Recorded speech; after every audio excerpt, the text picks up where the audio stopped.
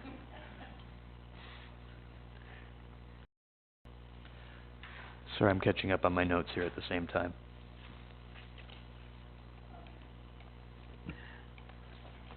Pam, do you want to speak to this, or? Okay, this is the Goodwood Hall addition. Yeah, I'll speak if you don't mind. I'm still concerned. It seems like a ton of money. You know, I believe in the addition over the shed idea. I think that'll be way more usable. I'm concerned about, you know, does this price include electrical? Is it a sub-panel, gas heating? Will it meet all fire codes with the exit signs? And is it just gonna be a concrete floor in there, or are we going to add tile? How are we gonna go forward with this, Ben? What does this price include? Maybe if you want it includes just about everything as far as I can remember. Okay. It's been a while. It's just a concrete floor. Okay. It is a lot of money.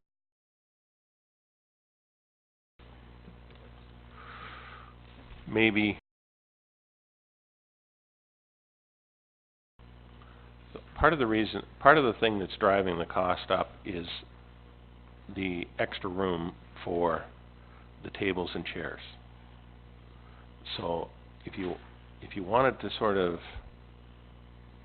reduce the cost, the way to do that might be to eliminate that part and then look at some kind of prefab building out further in the park just for the Lions and exclusively for the Lions, and not build that extra space just for tables and chairs. If you're using the tables and chairs in the hall, you're not going to be using the meeting room because it's too noisy. So I'm not sure what the benefit would be having both open and spending the money to build another spot for the tables and chairs. It's much the same as Zephyr. All the tables and chairs in Zephyr are actually in the hall, but there's also a small meeting room to the side. So you typically and not both. So what do we want to do with this one then? Councillor Beach? Just a question. So if you were to build a prefab building, what are you talking about, Ben? Well, I'd have to come back. I'd have to look, see what's out there. I think the Lions wanted 500 square feet. Okay, so I'd have to meet with them and come up with something that would be acceptable to them. So where were you thinking for a prefab building to be placed? Well, we'll talk to them about it too. Yeah. The other issue was with where this building is proposed around behind. It's a fair distance for them to lift all those boards twice a year. So. But that's why the pavement was made wide enough that a vehicle could go in there, that they would be able to get close enough for the path. Ingrid? Yeah, my suggestion would be that staff meet with the Lions, and let's come up with a solution. I'm not convinced that, I mean, it's always been the argument that if we had a place for the tables and chairs to be located somewhere else, that the meeting room would be used at the same time. And, you know, do the numbers. You're gonna get, what, $15 a time to use the meeting room, and you're gonna incur that kind of an expense just because you wanna store tables and chairs. It doesn't make any sense. But we did say to the Lions in moving to the hall that we would create storage space on the hall property in order for the stuff that they have at the Orange Hall to move in. And that's how, I mean, that's the transition. And I'm where Ben is. I think we don't need something that large. I would say, go to the hall if you don't believe that, and sit in the meeting room and then have the hall in use. You can't hear yourself think. You can't have both, so why even bother trying to create that opportunity, in my opinion. Okay. In this new shed that you'd be talking about, if there could be just a little bit of space for things from the hall, because we've accumulated different things. As an example, for Breakfast with Santa, I mean, somebody's storing a bench, somebody's storing a couple of Christmas trees, things like that, that could be just in a cold storage area someplace, that there isn't room in the hall because the members of the board really is getting tired of storing stuff. Mayor Dave? Yeah, I'll make a motion that we have staff, Lions, and Councillor Beach meet to discuss this project and how to move forward, keeping in mind, costs and service to the community. Okay. Motion on the floor from Mayor Barton. All those in favor? Carried. Say again, sorry. Okay. And I'll give you a motion to receive. Should we table or receive? Ben, what would you prefer? Doesn't matter to me. Right. Yeah, so just table. Okay, and I'll table it till that same March 18th. We can bring it early if we need to, right? Okay, so I'll table that to March 18th. Okay. Good. All those in favor? Carried. Item C, report PWO 0119, re-gate at east side of Wagner's Lake Boat Launch.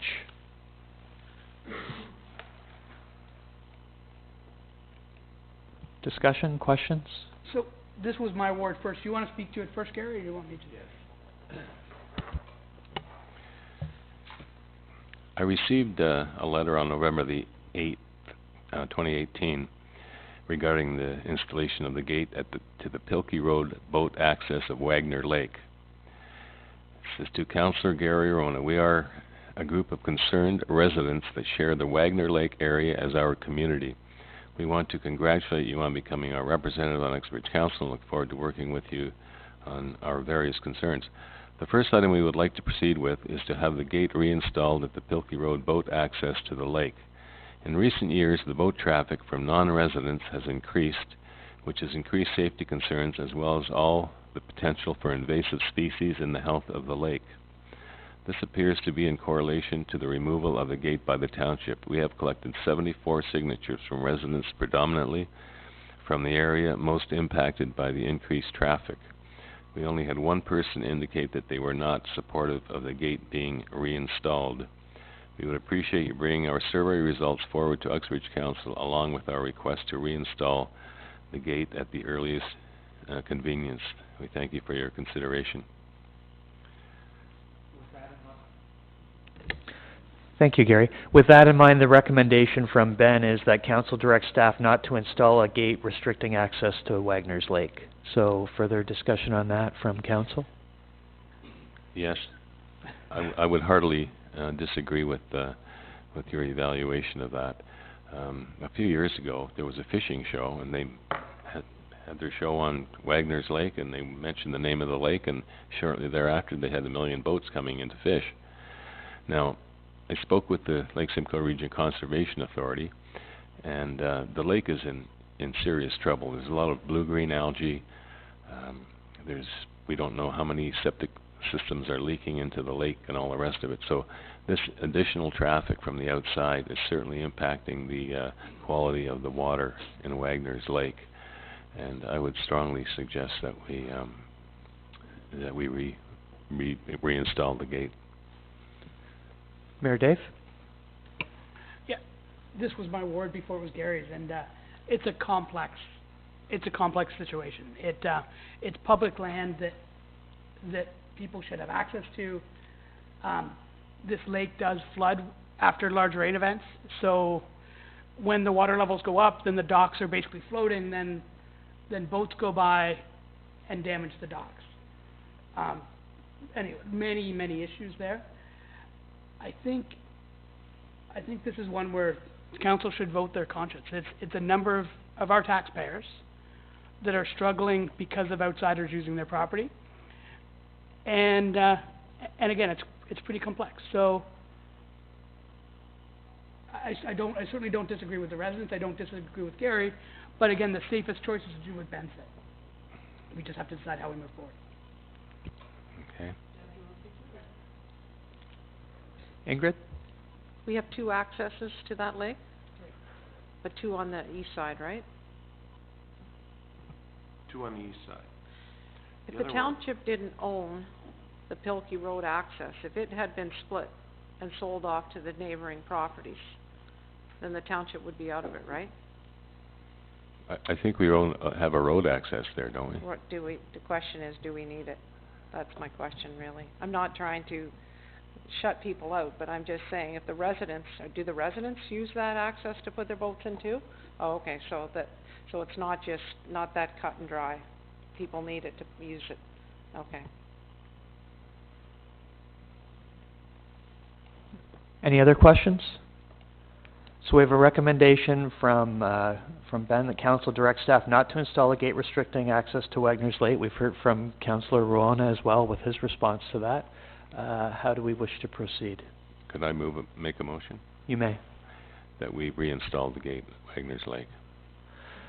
So we have a motion by Councillor Ruona to reinstall the gate at Wagner's Lake restricting access. Second. No, sorry. Doesn't need a second, or just with that motion, we need to talk about how it's keyed. We need to talk about how the residents will have access, how the fire department will have access if they need to access water, although they've got a key for any lock. Well, perhaps we could meet with the Ratepayers Association and talk about all the issues that arise. I think the key is the only issue. I'm like the fire department, if I need to get in there, I have a master key. I think you should take the vote on whether you want it up or not first.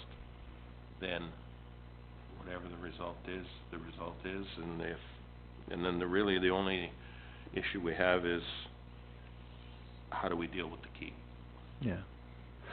Just to keep this in mind too, if we look back at the recommendation, you know, Ben states, and it's there for us to review, is the lake is a public lake, not private. So we have to give that consideration when we look at what we're doing for the ratepayers, recognizing that they are you know, constituents in our town, but we do have to take that into consideration as well. So. Well, I think one of the important things is the quality of the lake water and the amount of outside uses made by people that don't live there. Okay. Yeah. Deb? Through you, Mr. Chair, I think just again, as part of history, because I've done a report on this way back when as well, so it's as long as I've been here, as long as Ben's been here, as Ingrid's been here, this has been an ongoing issue. And I think one of the things too that, just to remind council, that we ran into is when we previously had a gate up there, we had people coming in, cutting the locks off the gate, then the residents going and putting their own locks on the gate. It's just people ripping down the fence. It's complicated no matter how you look at it. And I think one of the important things to remember, and Councillor Rowan, I appreciate what you're saying in terms of the health of the lake, but the one thing we have to keep in mind is this is not privately owned. It is a navigable waterway. I have confirmed that through legal. I have confirmed it through LSRCA.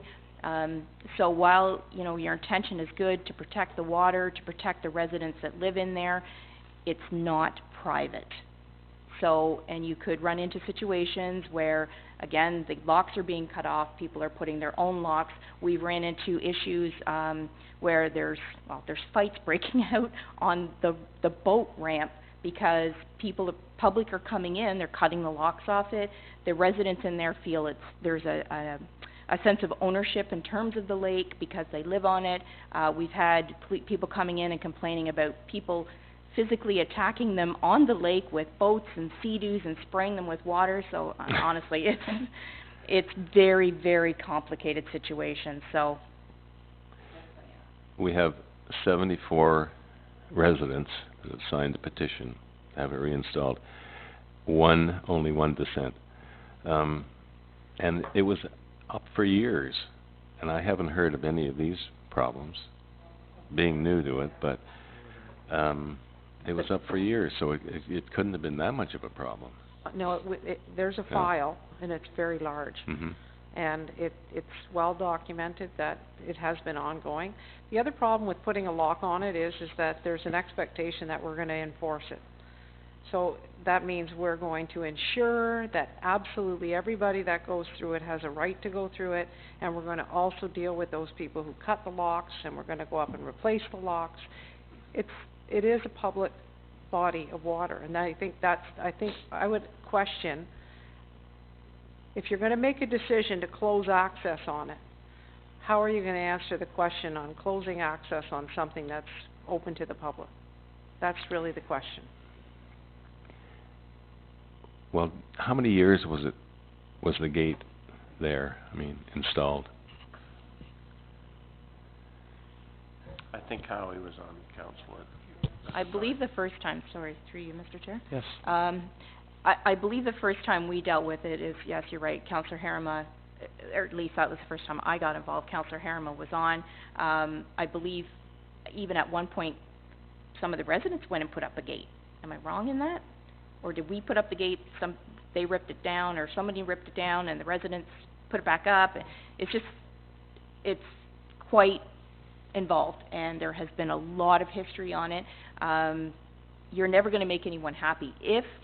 And I can guarantee you, Councillor Rowan, you will hear from the residents coming in, if people are cutting the locks off it, or climbing over it, or whatever the case may be to get canoes and kayaks and whatever else they take in there, and sea-doos, they're gonna be coming to the municipality with an expectation, as Ingrid's already mentioned, that we're going to enforce it.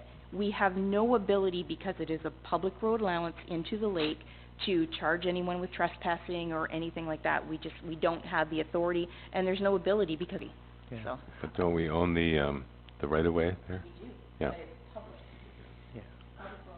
public. I think Ingrid's comment or question is valid, is how do we justify that we're closing a public access? And how do we take that?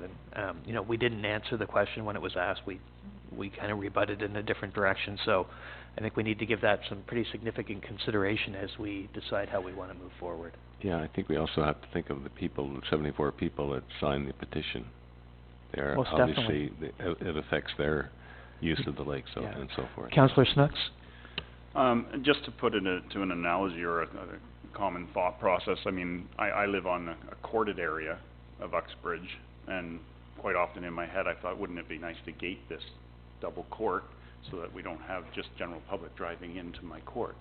I'd still love to see that happen, but gated communities are not always a bad thing.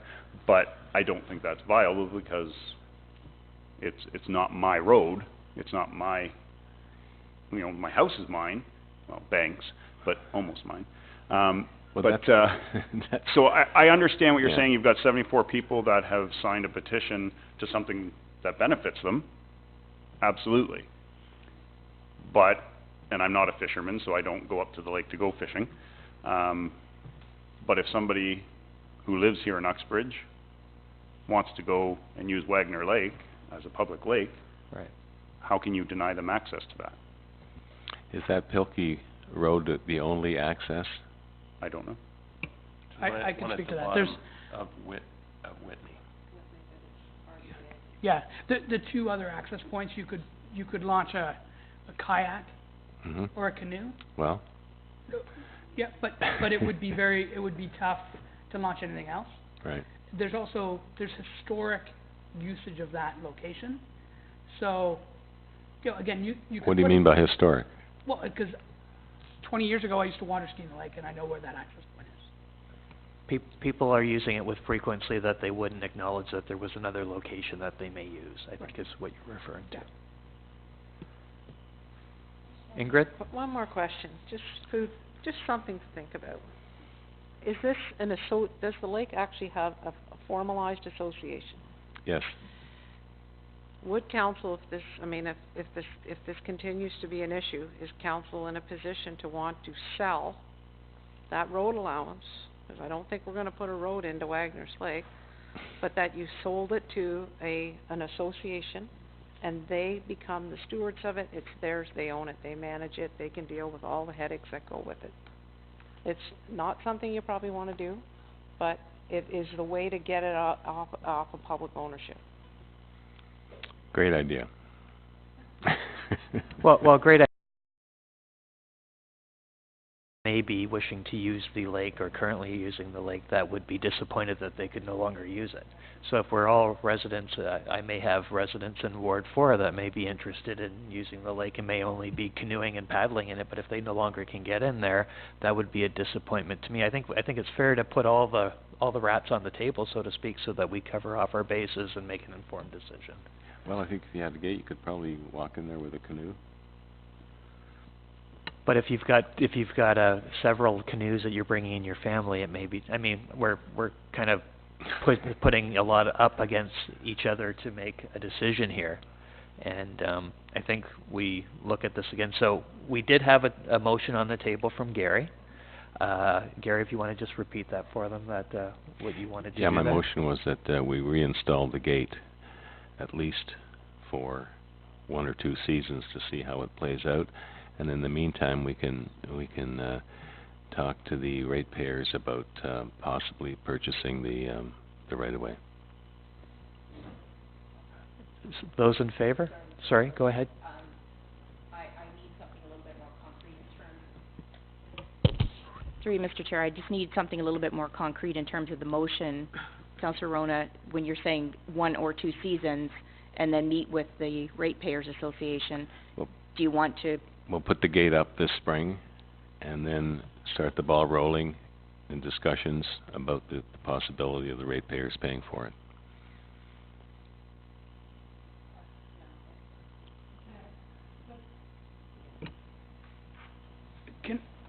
We have a let's budget. talk We have a little bit- budgetary issue yeah, with that yeah. too that we would So- have to discuss, right? Right, so let's, yeah, let's separate them.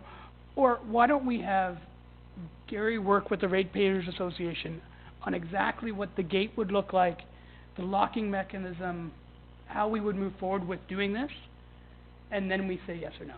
That way some of our questions would be answered, with as well with a term of the trial period would be, 1 year or whatever, just so we can decide how we would move forward. Would you be okay with withdrawing your motion and putting that on the floor?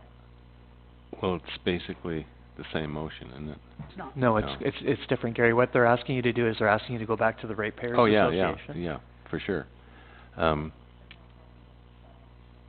But not talk to them about the sell option, or the possibility of it. Yeah, Can not that- talk, again, my suggestion would be for you to meet with the Lake Association, come up with an exact date, exact locking mechanism, way to deal with some of the concerns with how if Willie wants to go on the lake, how he could access it as a Uxbridge taxpayer. That type of thing. Sure. Work out some of those issues, come back with a report answering those issues, along with how long the trial's for, whether it's for 1 year to see how well it moves, or longer. Okay, good. We'll do that. So you would withdraw your motion? Yes, Okay. I'll withdraw the motion and then come back in a month or so. So,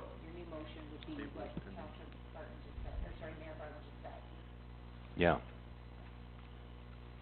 So the amended motion is Councillor Rowona will go back to the Ratepayers Association and look at get direction and what would the next rest be, Madam Clerk?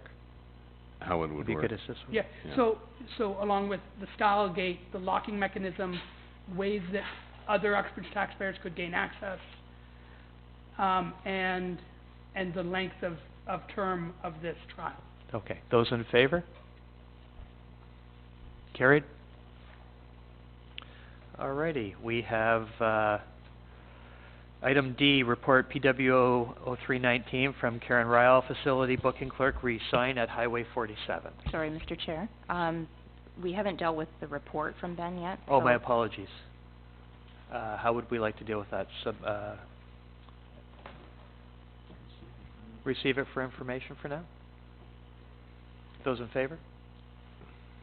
Moved by Gord. Moved by Gord. Thank you. Approve, those in favor, carried? Those in Thank favor you. and carried. Getting a little quick here, aren't I? Item D, PWO report from Karen Ryle, facility booking clerk, re-sign at Highway 47.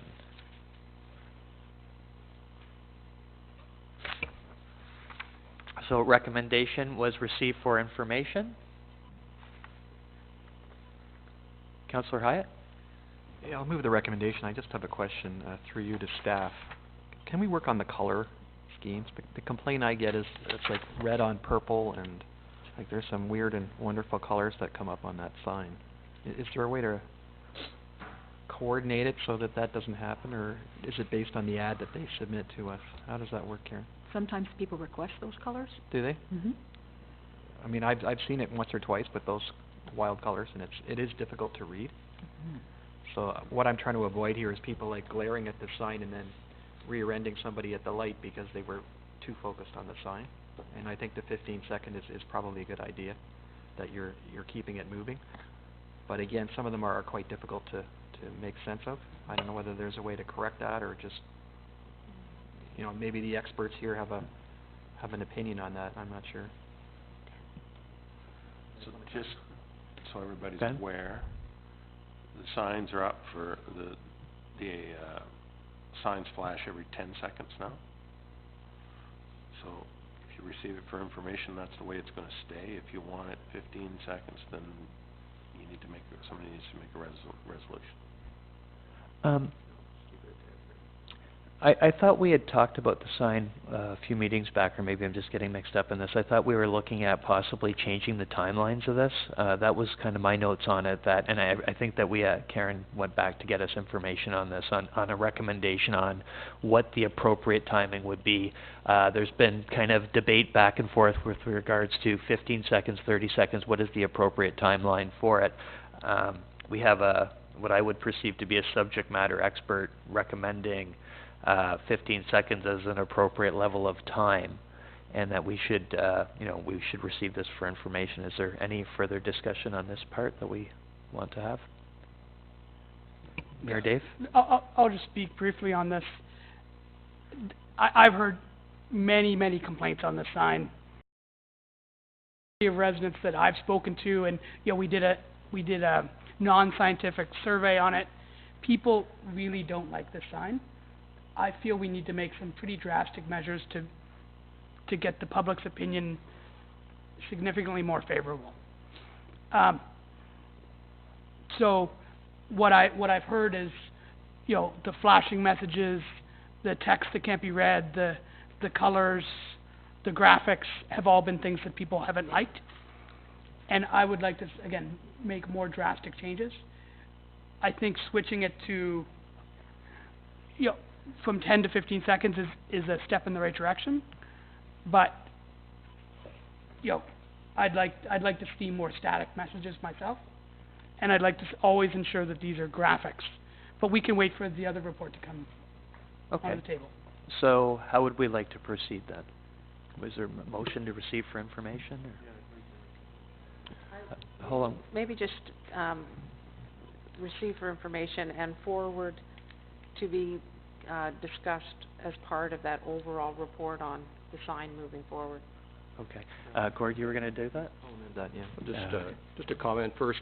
I too have heard lots of things about a dislike for the sign, which is very different than disliking the content of the sign or the duration of it.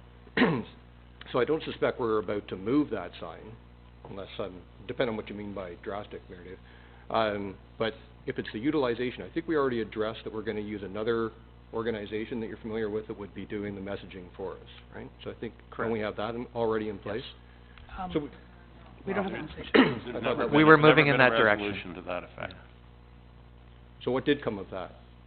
It was referred back to staff for a report. There was a couple parts to it. One was that rather than sole sourcing it, there's other companies out there that may want to get involved in it.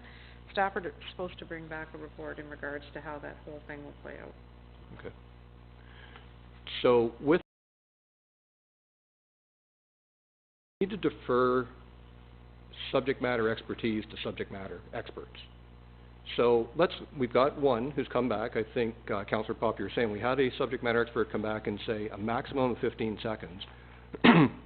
There's lots of information available online. I've got a gentleman I've worked with who did signage at CIBC, across the country, Rogers and Fido, who says 6 to 10 seconds is maximum for one of these messages to be up. All you're trying to do, when I drive into town and I see something, I like it as a reminder. Oh, I haven't done the cannabis survey yet. Oh, look, there's something else I need to, if I had young children still, sign my kid up for swim lessons. It's a quick thing.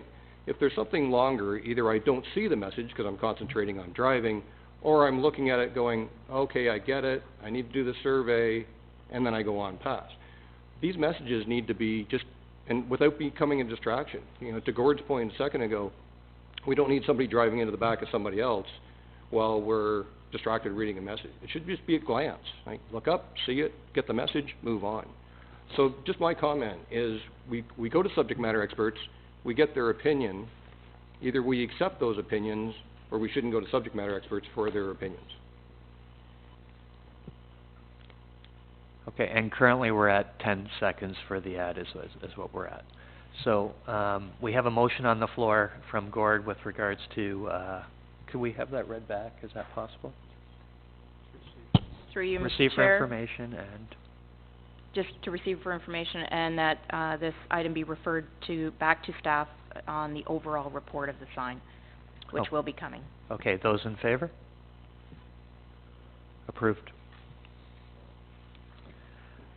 Item E, report PWO 0419, Bill Reinhard, article stored at the Works Department.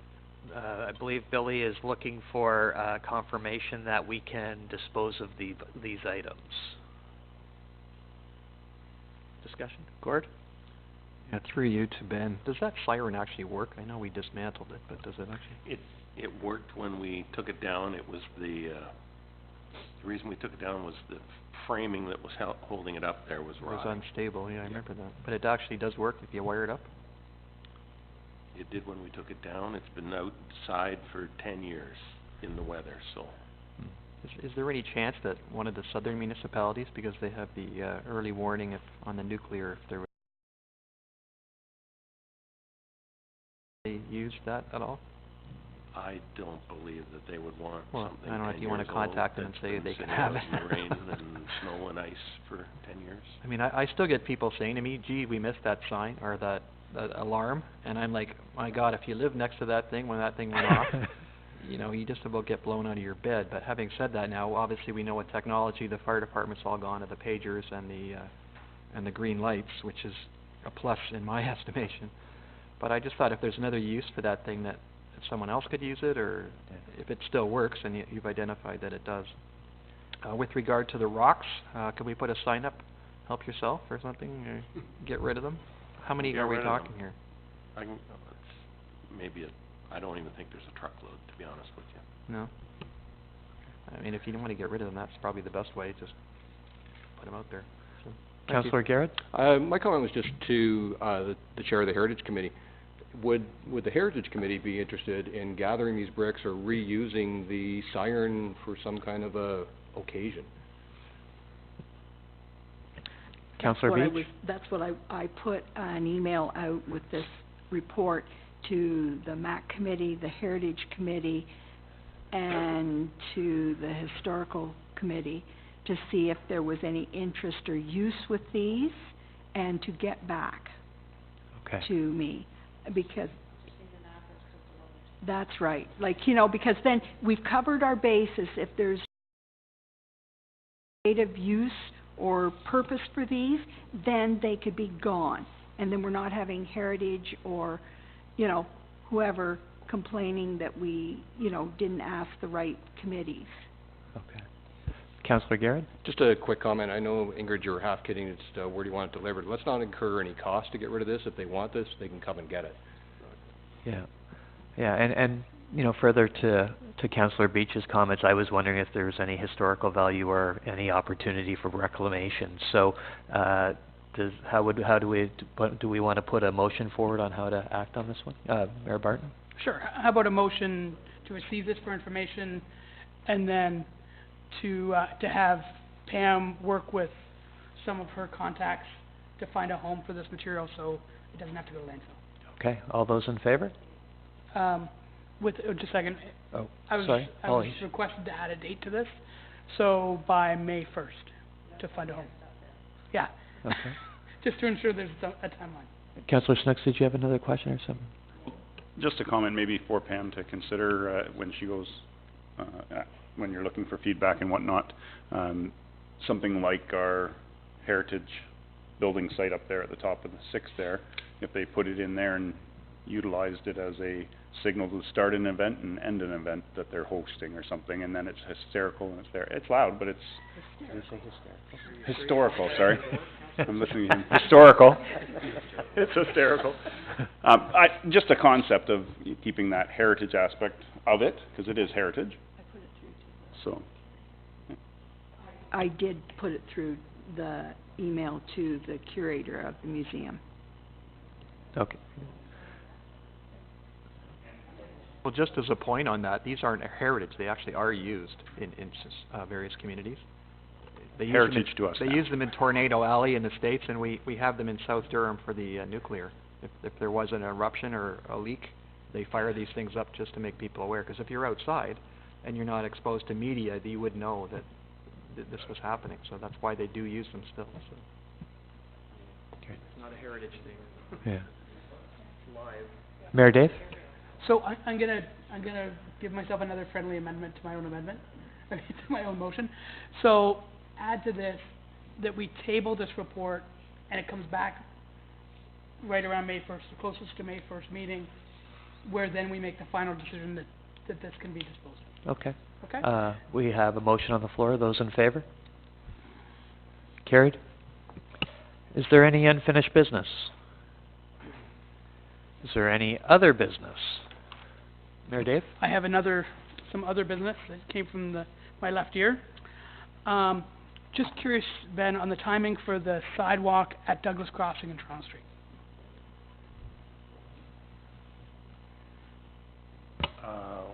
We can do that pretty much any time you want. We can do it this summer if you want. There's no real timeline because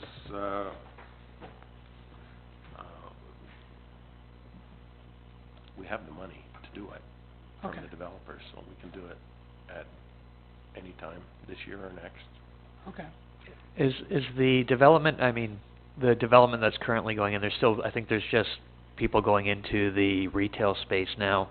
I think if we could do it prior to summer, if that's a possibility, just to, get more people out. And I don't know how much you can fast track it, Ben, but if we could give consideration to moving forward a little quicker to allow the residents in Douglas Crossing to have better access, I think that would be great. And just from a accessibility standpoint, ensure that any bumps on the sidewalk are as minimal as possible. With scooters and wheelchairs, I've heard from several people that use them, that those bumps can be very jarring one after another. We've discussed it, but just minimize those. We don't tool the sidewalks anymore. Nobody tools the bays of the sidewalks anymore. They just cut them. Yeah. Okay. Sure. So would you like to make a motion, Mr. Mayor? Sure. I'll make a motion to move forward as quickly as possible on the sidewalks at Douglas Crossing, keeping in mind construction season. Okay. Those in favor? Carried. Any other business? I would like to pass the floor to the Planning Committee, please. Oh, so my apologies. Questions? First, Roger. Thank you, Councillor. A couple of questions. First of all, on the Stantec bike parking report, I'd like a little clarification. On page, come on. Page 76 of the agenda, it lists 5 possible candidate locations for bicycle parking. Number 2, Brock Street and Main Street, the northwest corner, on-street bicycle parking. Do they really mean to put bicycle parking right there at a traffic signal?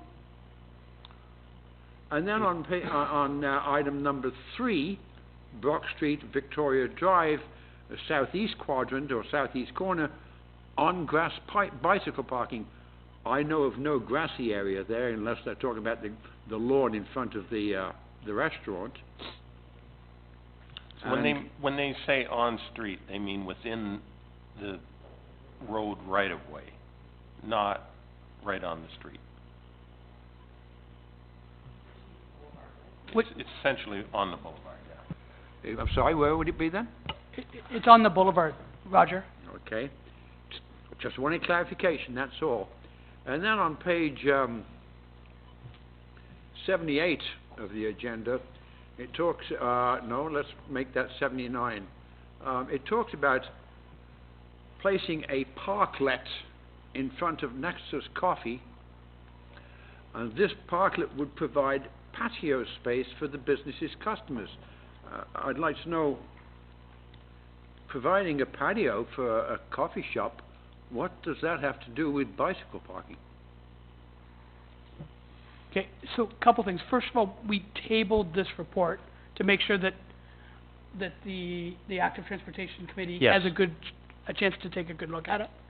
So, do you want to wait until this report comes back on the agenda so it'll be more vetted? Or do you want to know now? It has been tabled again, has it?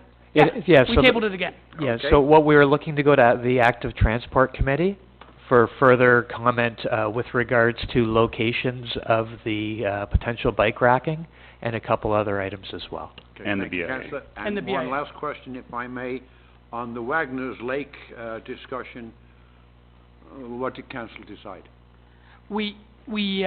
Councillor Verona is going to the Wagner's Lake Ratepayers Association to come up with the exact plan for us to vote on in terms of what the gate is going to look like and how they're going to deal with other taxpayers from Uxbridge Township, a more vetted plan than just let's put a gate up. So they're going to come back with a full plan.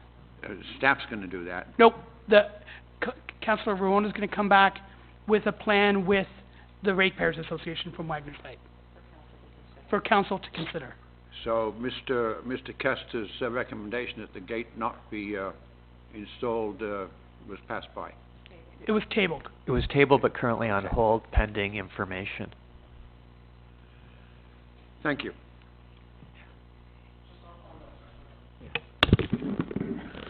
Just on that, Wagner's Lake motion, is there a specific timeline you expect Councillor Ronan to bring the report back?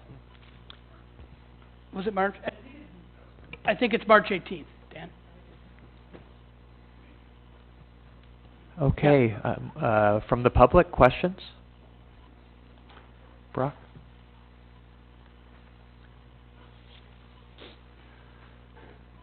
Thanks again.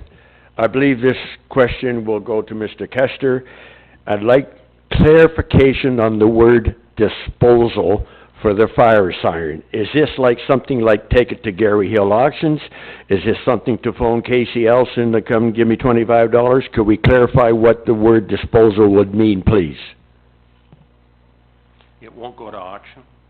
Pardon? It won't go to auction, it'll go to a scrap dealer. Did you hear that, Did Brock? you hear that okay, Brock? No. Ben was saying that it will not go to auction, Right. it would go to a scrap dealer. But I think we're still waiting to hear on all items, if I'm not mistaken. Councillor Beach has reached out to several locations to see if there's anybody that would have use for it. That would make sense. So both the fire siren and the rocks are going to be investigated further? Yes. Okay. My second question, maybe it's not applicable for this morning. In reference to the sign on Highway 47, does the township receive any yearly revenue for the advertising on this sign?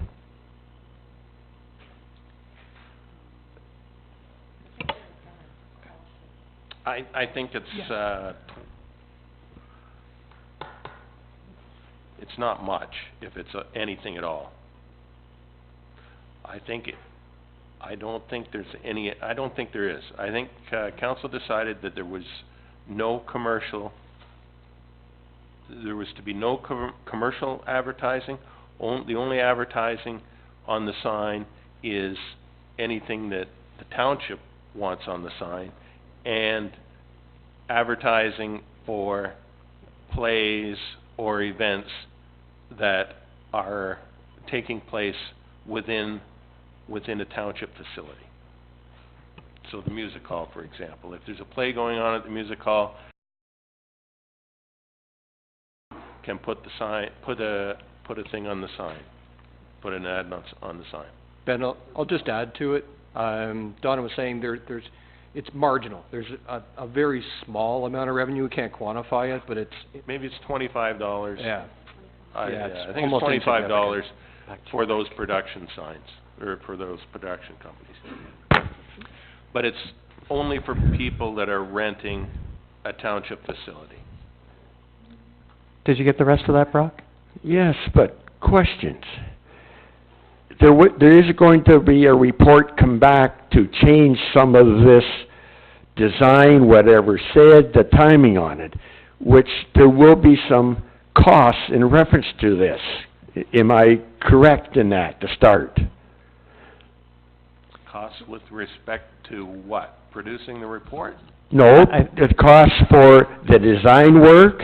Is there not going to be some... That'll all be covered in the report. The cost will be recovered in the report? Not recovered. The cost will... The issue of costs will be covered. Will be in the discussed. report. Will be...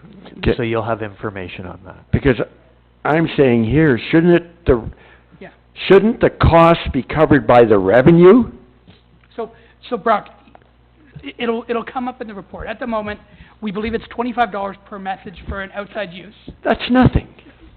But these are nonprofits. This is someone advertising the fair board for the fair, or Santa Claus parade, or these are these types of organizations. So we're trying to do a cost recovery model. I know. And then the report that comes back is going to be, it'll be talking about the cost of designing the graphics to make the sign look more appealing, more legible. But I would address those questions once we have the report, because right now we're just discussing it. Okay, one final question. Whatever's on that sign, will that have to be approved by the bylaw department in reference to signs? No. Thank you for your time. Thanks, Brock. Diane?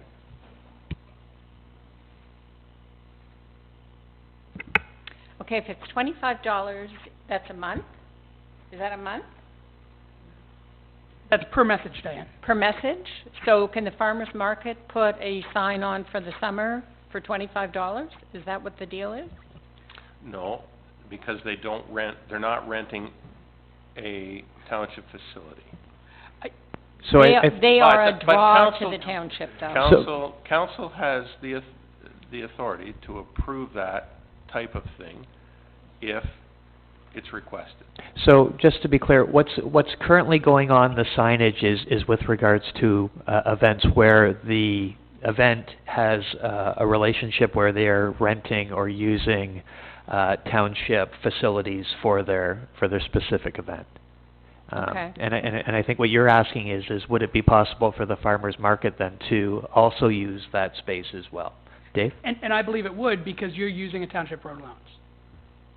Or at least you sometimes do. We use Second Wedge yeah. parking lot right now, but Okay. they are hoping to expand the farmer's market onto the street, which means we have to lease the land from the township. Yeah. Okay. I think at this point in time, given how you're using the Second Wedge... Sorry. Yeah. We also do lease the arena at Christmas time. Okay. Yeah, so I think obviously the arena at Christmas time, most certainly that would be an opportunity that you could do that. And I think it would make sense when it comes back around to farmers market time again, as you move forward and possibly, take parts of the street to do that, to come back and let us know, and, we would certainly give that consideration. So only if we're using the street can we use the signage? Unless you ask for township permission, council permission, which I Okay. think if you So I look can around... do that. I can come and, okay, I will. Okay, good. Okay. Good. One quick one. Are we saying that the Trinity United Church house tours or the studio tours, since they're not using township property, they cannot go on that sign. Is that correct? So they've used the sign in the past. Yes. They often are using township property for both those events. Right. But again, that's why we want to report, to make sure we have a clear direction on what we're using that sign for. Yeah. Okay? Yeah. Is that fair, Brock? Thank you, sir. Thank you, Brock. If there's no other questions, we'll close. Sorry, Gary? No. Your mic's on. Okay. We'll close the Public Works and Active Transport Committee meeting and over to the Planning Committee. Just before planning, do you guys want to take 5 minutes? Sure. Motion for a 5-minute break? Dave? Sure. Take 10? Those in favor? It's 12:45. Do we want to come back at 5 to 1? 12:55? 5 became 10? Great. Those in favor? All right, so I'm gonna move ahead a little bit on this agenda. So I'm gonna open Administration, Emergency Services, and Economic Development, and I'm gonna move forward to the Fire Chief's report, which is FR 13-18. Chief Phil Alexander, read the Emergency Planning Program Review. So what would we like to do with this as council? Do we have any questions for our chief? Nope. Oh, sorry, Gord, go ahead. It's more of a comment, very complex and convoluted, but it makes a lot of sense when you actually sit down and read it for the third time. So, thank you, Chief, for bringing that to our attention. There's a lot going on as far as emergency planning, and I think people need to understand that, so thank you. Just to let everybody know that those are the 11 points the township is required to have compliance with the province each year, so that's why they're addressed. I have to do the submission. I'll do it this afternoon, since report is before council now, and then that will be the final review. There's no other questions, Mr. Chair. I'll move the recommendation. Okay. All those in favor of the recommendations? That's carried. Thanks, Chief. Thanks for coming in, Chief. And, yeah. So, first of all, and again, Phil, thanks to you guys for working over the holidays. I think it was fairly quiet. And just the fear is not even my wife anymore. It's I can't fall because Phil's guys can't pull me out of the forest. And girls, don't forget the girls, yeah. What's that? Don't forget the girls. Oh, yeah, Phil's... Ladies, sorry. Phil's team can't pull me out of the woods. I thought about it 5 times yesterday. Well, I know one of them quite well, and she likes to be called the girl, so anyway. Okay, I'll close this meeting and pass it off to Planning and Economic Development, or Planning. I'll call Planning Committee to order. Correspondence from the Ministry of Municipal Affairs. This is always a good read from the province. Any comments, questions? I get a motion to receive then. Councillor Pop, any questions? All in favor? Carried. 16, Zelnica Priamo Limited. This is regarding the zoning bylaw amendment for Green Boys. So we get a motion to receive this and refer to planner and applicant, please. Is there any questions? Councillor Beach? Oh, you're just waving at me? How are you? Mayor Barton, did you make that motion? Yeah, I was doing that, but I'll let, it's in her ward, so I'll let her... Oh, did you want to make a comment on it? Is that why you're waving at me? Oh, okay. Does anybody have any questions? All in favor? You should receive it and refer to planner and applicant. Yeah. Okay. Gord, I'm sorry. Sorry, do you have a question? Yeah, go ahead. No, and I should have asked this. Just when you were on point number 15, or about the Minister of Municipal Affairs, Mayor Dave, I was asking you earlier, who is our point person? I don't mean earlier here, it's just by an email. Who is our point person regarding housing, affordable housing, and that type of thing? So it depends on who has money at that given time. So there's a federal program for affordable housing that's being run through Jennifer's office. I believe they downloaded that to Durham Region, and they're looking at funding. And it all depends on if you're calling affordable housing that's been made affordable through grants or waiving of fees, or if affordable housing is providing through developers the type of houses that become affordable. So if you think of our downtown core, if we create rental units and condos in the downtown core, it increases the stock of housing available, which then will make things more affordable. So, and just to clarify my question, do we have a point person? Like, all things housing, do we have somebody who's leading Right that? now, there's a task force that's working through the region, and I am a member of the task force. And I believe that the region will be appointing one of our regional council reps.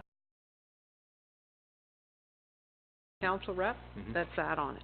It falls within the planning portfolio, and I think you had a second part to your question too, was around public transportation, and that would fall under works. So the basic.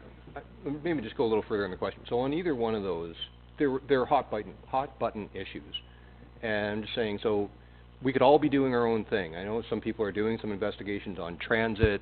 We're all trying to do our best. Trouble is, we can start sending mixed messages.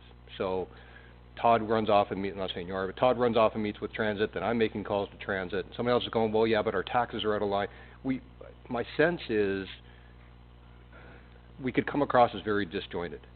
So my thinking is, somebody owns, so all things transit, if I've got ideas or questions, I go to that person, that council member who says, okay, thanks, and why don't you come to this meeting, or here's what's going on.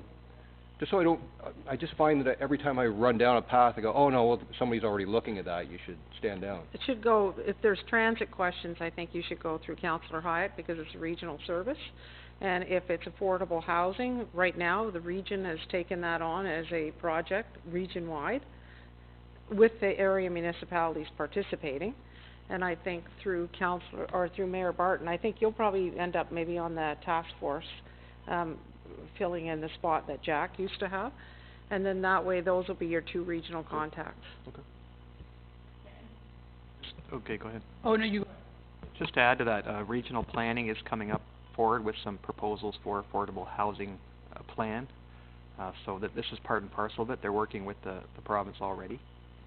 So once something concrete comes out, I will bring that to your attention as well.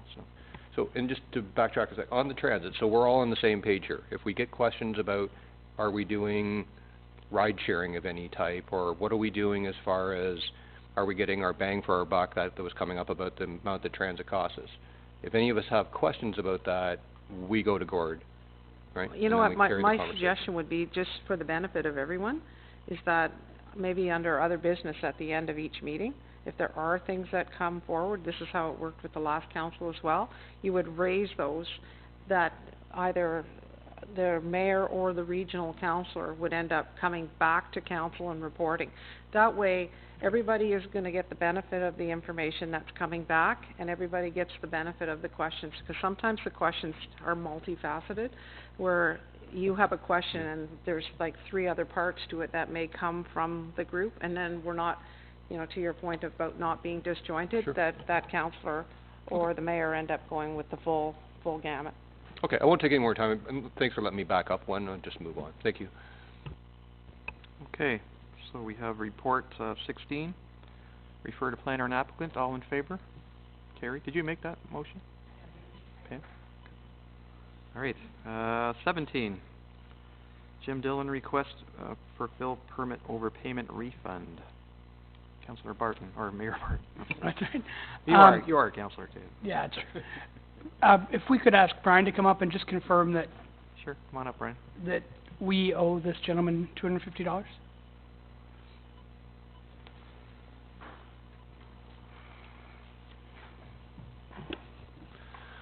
Okay, I quickly spoke with Andre about this. So the numbers on the application were estimates. The initial number of 200 cubic meters was an estimate of fill brought on site, because he brought it on prior to getting a permit. And so Andre said from the soil analysis and the site plan, that was determined about 200 cubic meters was brought on site. So in his letter is accurate, and that's what Andre had told him about the fee. He thought he might have to bring in on an additional, I think it was 125 cubic meters, or a small amount, just to finish the topsoil. And according to the letter, he didn't. It's hard to tell if he did or didn't. But additionally, just for your own information. Council reduced that fee in half initially, but, his letter is correct. He didn't, his application was, for, less amount of fill, or he brought in a less amount of fill. Okay. So, it would be bad form for us to not pay him back this $250 because, again, according to our math and his, we owe it to him, correct? Yeah, that's correct, according to what he Okay, then I'll move that we return the $250. So you're moving To the, Mr. Dillon. did you have a recommendation in here, Brian? No. Well, I don't have a report. That's your letter. Okay, we have a motion to refund. Any questions? All in favor? Opposed? Carried. Thanks, Brian. Oh, you might as well stay there. There's Yeah. more coming up here. These are the good ones. Okay, Report DS 119. This is regarding the Goodwood Esso request to permit a larger ground sign. Questions? Anyone? I'll start, oh, I'm sorry, go ahead. Councillor Beach. Just a question, Brian. This is a new standard that Esso is setting up for signs? I'm not sure if it's a new standard. It's just to, they have to replace that sign, like because the sign, But I thought there was something in that it said that it was just bringing it up to conform with all the Esso signs in Ontario or something? well, they talk about, like a standard and one-stop branding where they have all the information on one sign. So I guess that is a new design. Is that the same design that the one in Uxbridge has presently? I'm not sure. Okay. Brian, I drove out today, and just to show that picture, is this the one we're talking about, the big Esso sign with the gas price on it? Right. So, how big is it today? It's, it's roughly 8 square meters. Okay, I may have misread the report. I thought the 8 square meters was the bylaw maximum. And that's what that one is? It's roughly that size, Okay. yes. So they're proposing to make it 40% larger than that? They are. Okay. So it is a large increase in the size. They are saying that they are going to take down some smaller ground there's signs. additional ones that are coming down in lieu of that, I think. Yeah. Which is kind of the reverse of the next application. Here on the road. It says the current ground sign is under the maximum allowed, however, the client is currently using 2 additional signs, one attached to the post closest to the thoroughfare, another directly under the area. Permitting the sign would eliminate the need for these ancillary units. So they're consolidating it to one sign. Any other questions? My only, then I'll throw over to you, Mayor Dave. I'm just trying to get clear. If the bylaw's in place to say it's 8 square meters max, 8 square meters. I'm just trying, for my own clarification, do we just, anybody can come in and say, I want 12, I want 16, and we generally approve it, or is it a case by case? No, Or how do we handle that? like we don't go through a minor variance for this type of, this is just a variance to the sign bylaw. Yeah. So, yeah, it's basically a council's decision if they'd like Yeah, it's an exception to the existing bylaws. Well, I'll defer primarily to Councillor Beach. Just, it's 40% bigger. I don't know if you're gonna get feedback from those neighbors. I'll just defer to you. I looked at it, and for it to be bigger and add the pieces to it, I really don't think it's gonna make any difference. I mean, when you're there, it doesn't look that big. It really doesn't look as big. Excuse me. If you would like, I can come back with another report, and I can ask them to give me like a side-by-side view of the 2 signs, so you can compare. The question. Yeah. Councillor Pop? The other thing I'd like to do is, I mean, this is one example of the sign, but we've got another Esso in town that looks like it's pretty close to requiring some renovations. If you look underneath, it needs some paint and stuff. I drove by one, looked at the other. They look to be kind of similar in size, but I'm not sure, and I'm just wondering if we're opening up for another opportunity for them. I get that they've probably standardized their signage.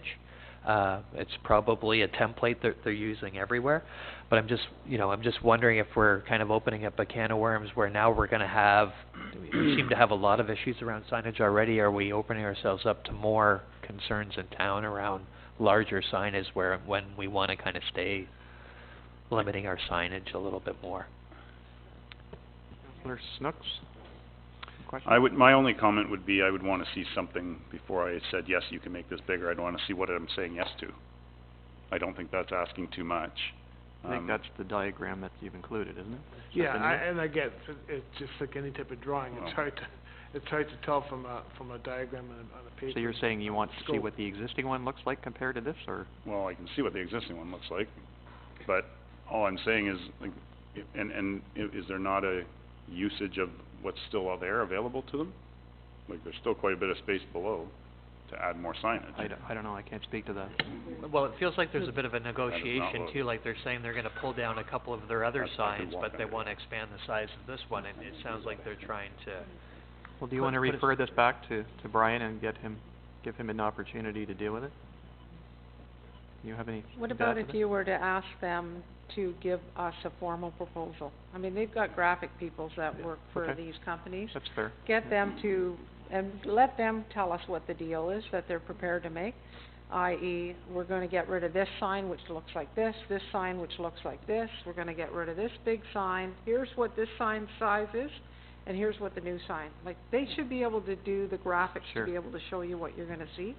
Then you know... I'm sure it's probably this company, Permit Solutions, that's doing it, so... Yeah, then you know for sure what you're getting. Okay, Yeah. let's do that. Now, can I get a motion to refer this I'm just back? not comfortable making a decision Yeah, on what that's information fair. we have. Dave? Yeah, and again, we talked about this with the McDonald's sign as well. I don't think we need any additional sign pollution. I don't think we need a larger Esso sign in the hamlet of Goodwood. You know, there's not like we've got a ton of competing signs there. True. I don't see any reason to increase the size of this. We have a sign bylaw. If we were going to make changes to it, I think we'd be more willing to do it in the town of Uxbridge, where there's more sign pollution, more traffic. Here, you drive by this thing, and it's very obvious it's an Esso station. They've got a big sign also on their canopy. So I have no desire to change this. And it's right on the road. So could I get a motion to refer this back to Brian? Or are we making a decision now?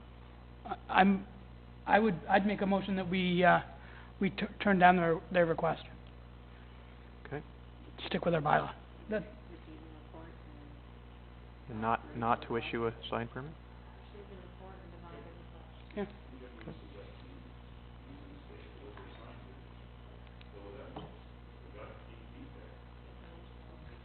They can come back. Well, they can always come back, I guess. That's their opportunity, so. Okay, any questions to the motion? All in favor? Carried. Thank you. Okay, Brian, DS 219, regarding the McDonald's request for a second ground sign. Questions? Councillor Pop, got a question? Yes,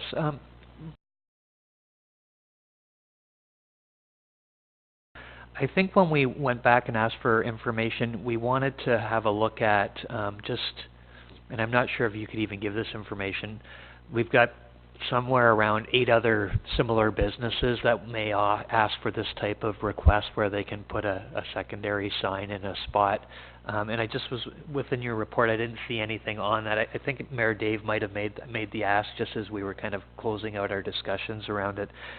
Did you because you're asking us to consider the sign for approval, and I'm not sure if the... I don't remember that specific request, but I did, there are other signs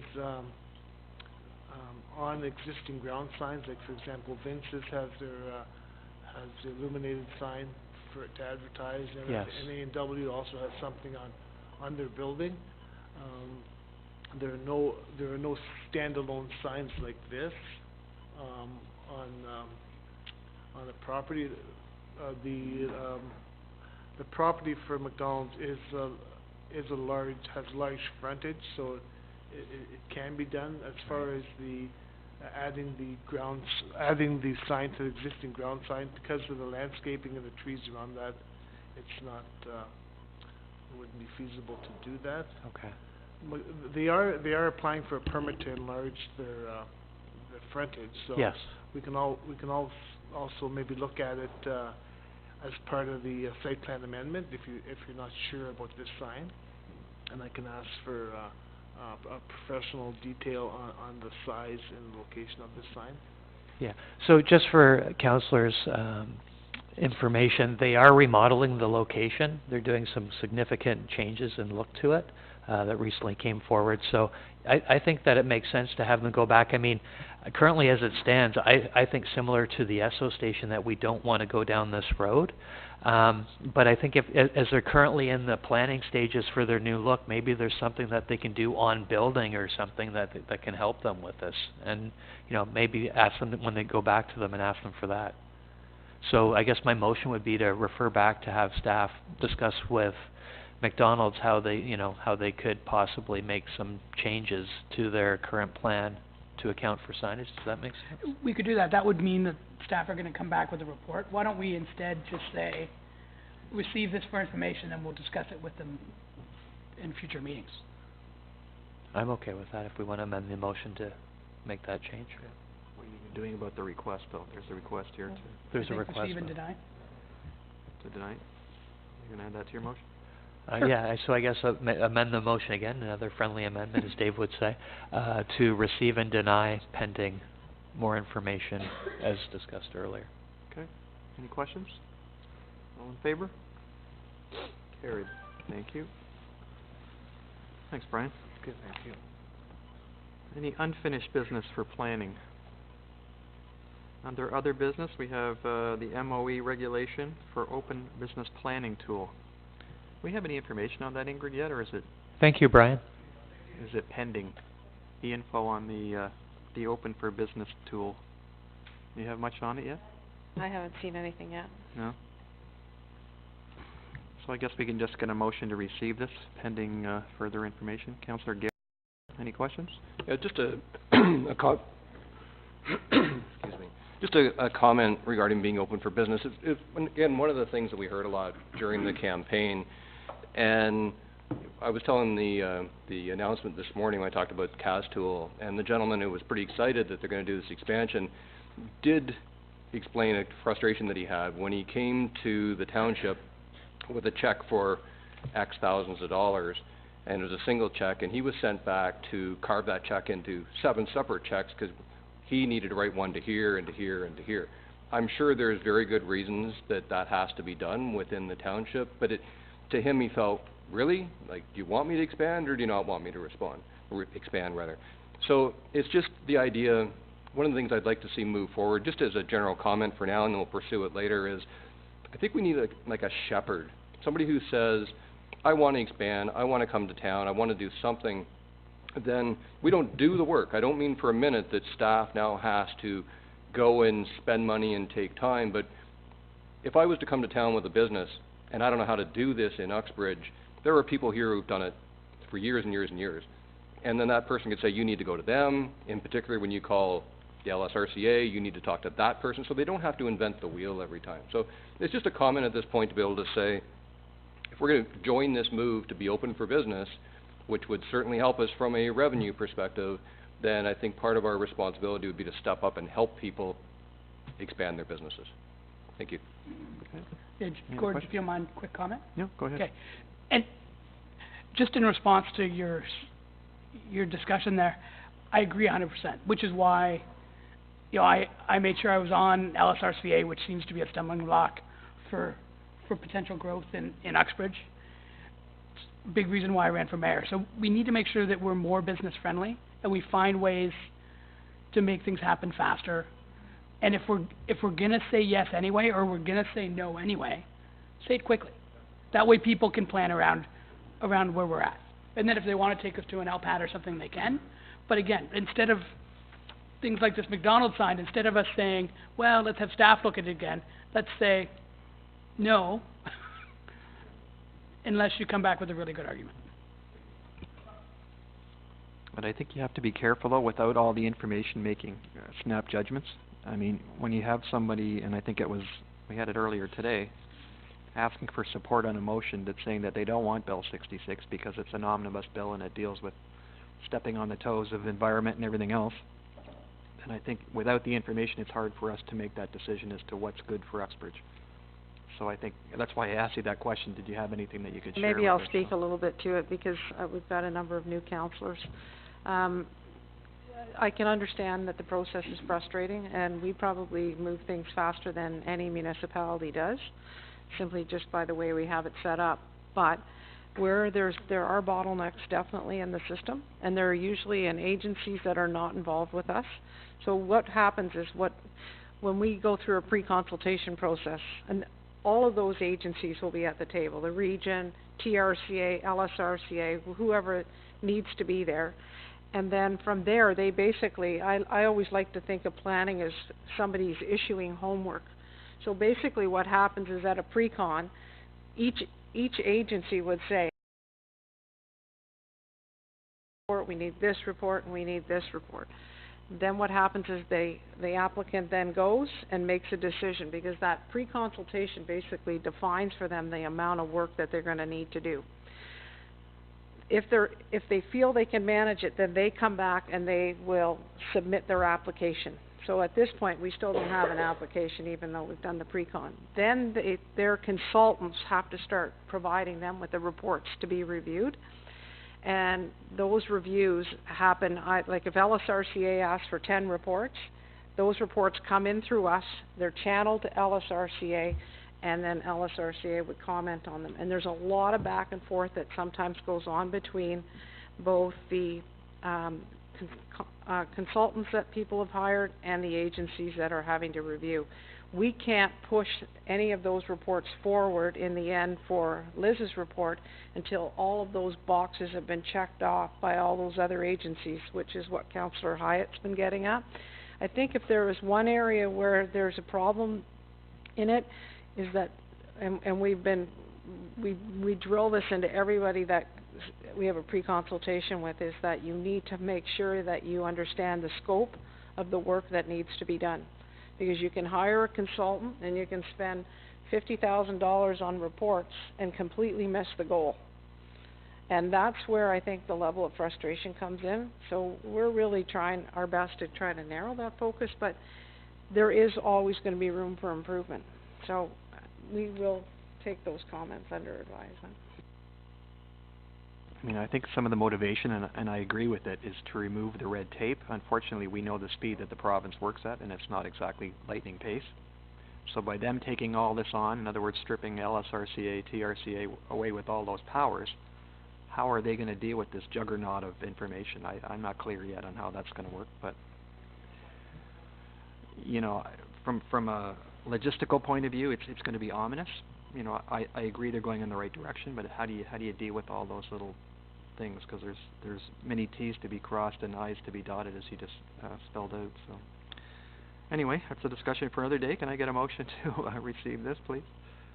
Councillor Beach, any questions? All in favor? Carried. Thank you.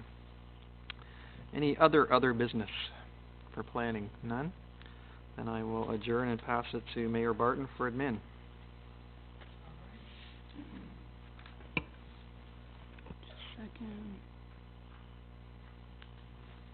All right. So I'll open this meeting of admin, starting with item number 18. This is the Region of Durham to the Honourable Doug Ford. We go rail service extension to Bowmanville. Not Duxbridge. Gord? We'd like one in Uxbridge. Yeah, this is something that's come to Planning Committee as well as Regional Council. I think this is good for Durham Region. I mean, I'm hoping with all this cost cutting that they don't put this on hold indefinitely, but it will certainly help everything east of Oshawa develop. So I'm hoping they move forward with this sooner rather than later.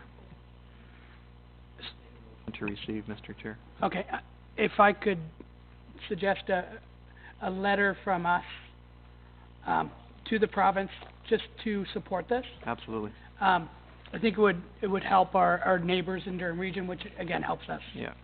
I'll amend my motion to that effect. Okay. All those in favor? That's carried. Okay, next one, item number 19, this is the Region of Durham membership to the selection of the Durham Agricultural Advisory Committee and the Durham Environmental Advisory Committee. My thoughts on this would be, if we could come back, there's a date on this, I think it's end of January. 31st. So if we could think of some members of that committee and get back to us, so that we can submit those to the region. Anyone want to give me that motion? Motion from Councillor Beach. Any questions? All those in favor? Carried. All right, the next one is item number 20. This is from 365 Sports. They requested that their 5K Foam Fest on July 27th at Dagmar be declared a municipally significant event. Can we get a motion to do that? Pam, it's your ward. Motion for that to be a significant event. I believe this was the same event that was, there was some noise complaints for last year that with bylaw, that it was a little bit loud. They just needed to tone it down a little bit. The residents are okay with the music and everything. Okay. But it was excessive last year. Okay. The person that explains that if it would go back to where it was before, that they would be happy. So it'd be just a reminder to them to be mindful of the sound. Okay. If you could add that, so support with that, Yes. that in mind. Plus, how about we ask them to include the Discovery Uxbridge website? Yes. The link to that website on all of their correspondence with their participants. That would be really helpful for Discover Uxbridge from the tourism. Okay. That included. So do you want to make that motion? Yes, please. Okay. Any questions on Pam's motion? All those in favor? Carried. All right, the next one, we've got items 21 through 24. I think we should probably deal with them as a block. Can I get a motion to receive, or we can have any discussion you want as well? Very similar. A motion to receive these? Okay, that's from Gord. All those any questions? Okay. Okay. Okay. All right, so the motion from Councillor Hyatt is to receive and to add to the file on cannabis retail. All those in favor? That's carried. And that was from 21 to 24. Next one is a report to committee CL 6118 from Deb LaRue in regards to Active Transportation Committee of Council and their terms of reference. Can I get a motion to lift? Motion to That's lift. from Gord. All those in favor? Carried. What should we do with this? Maybe it can come from Willie. What do you think? This is the... Okay.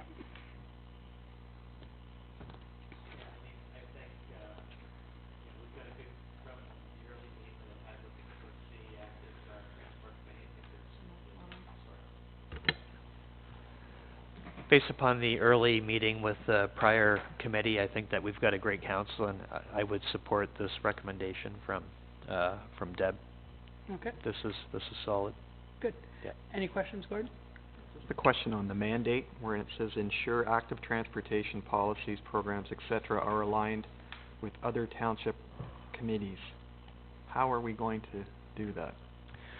So I think why they're bringing that forward is that they've 2 or 3 of the people are actually in the business of active transport, and they're not only going to be, you know, putting their best foot forward, but also reach out to other similar like-minded municipalities to see how they're moving forward with active transportation. So basically, it's So is the intent to meet with members of these other committees and yeah, I think it's basically knowledge-based, like a two-way street to kind of share. Just I found, you know, from the past, and it's not to say that it will happen again, is you have 2 different committees basically going down opposite sides of the road, kind of doing the same thing, but they don't really meet in the middle Yes. anywhere. So Okay. you end up with two sets of policies that may or may not Fit based glue. upon where they're at. Ingrid, do you want to speak to that? Yeah, I can, I sat in with the committee when the terms of reference were being created, and basically, they just want to make sure that there is some sort of overlap and connection between all of them.